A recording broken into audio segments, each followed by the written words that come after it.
আসসালামু আলাইকুম রহমতুল্লাহি ওয়া বারাকাতুহু। দেশ এবং প্রবাস থেকে যেখান থেকে আমার ভিডিওর সাথে যুক্ত আছেন সকলকে জানাচ্ছি আন্তরিক ধন্যবাদ, শুভেচ্ছা ও অভিনন্দন। দর্শক বন্ধুরা, স্বাগত জানাচ্ছি কুমিল্লা জেলা চৌদ্দগ্রাম থানা মিরসানি হাট থেকে। আমরা দেখতে পাচ্ছি একটি দেশি গাভী এবং গাভীটি হচ্ছে দেশি জাতের গাভী এবং এটা কত টাকা দাম হতে পারে, কতটুকু দুধ হতে পারে এবং কী বাচ্চা কয় দাঁতের, এই মুহূর্তে ছোটো ব্যাপারী থেকে জানানোর চেষ্টা করবো। যেহেতু ওনাকে আমি সবসময় বাজারে দেখি, উনি এতটুকু বয়সে যেহেতু গরু বেচা কেনা করে, আসলে ওনার আইডিয়াটা আমাদের থেকে অনেক বেশি। তো এই মুহূর্তে ওনার সাথে কথা বলবো।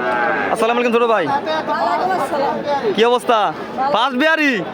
দর্শক বন্ধুরা, পাশের সিনিয়র যারা ব্যাপারে তারা বলতেছে উনি কি ফার্স্ট ব্যাপারী। তো আজকে মিরসানি হাটে, তো ভাই এটা কি জাতের গাভী?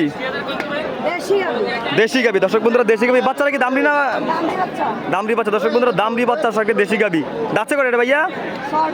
6 দাঁতের। দর্শক বন্ধুরা, 6 দাঁতের দেশি গাভীটি আমরা দেখতে পাচ্ছি। দুধ কেরম হতে পারে এটার? 2 কেজি দুধ হবে এই গাভীটির। আমরা দেখতে পাচ্ছি আজকে মিরসানি হাট থেকে। দাম চাচ্ছে কত টাকা? 95। তো বাজারে এ পর্যন্ত কত টাকা বলছে?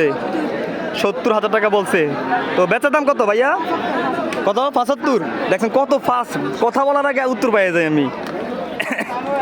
75,000 টাকা বেচা দাম এটার। এই দেশি গাভীটি দামড়ি বাচ্চা সহ আজকের মিরসানি হাট থেকে আমরা দেখতে পাচ্ছি 75,000 টাকা বেচা দাম।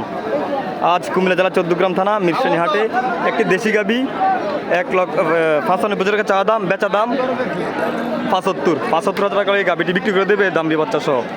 পাশে রয়েছে আরও অসংখ্য গাভী। আজ কুমিল্লা জেলা চৌদ্দগ্রাম থানা মিরসানি হাট থেকে দর্শক বন্ধুরা সরাসরি আপনাদেরকে দেখাচ্ছি ভিডিও।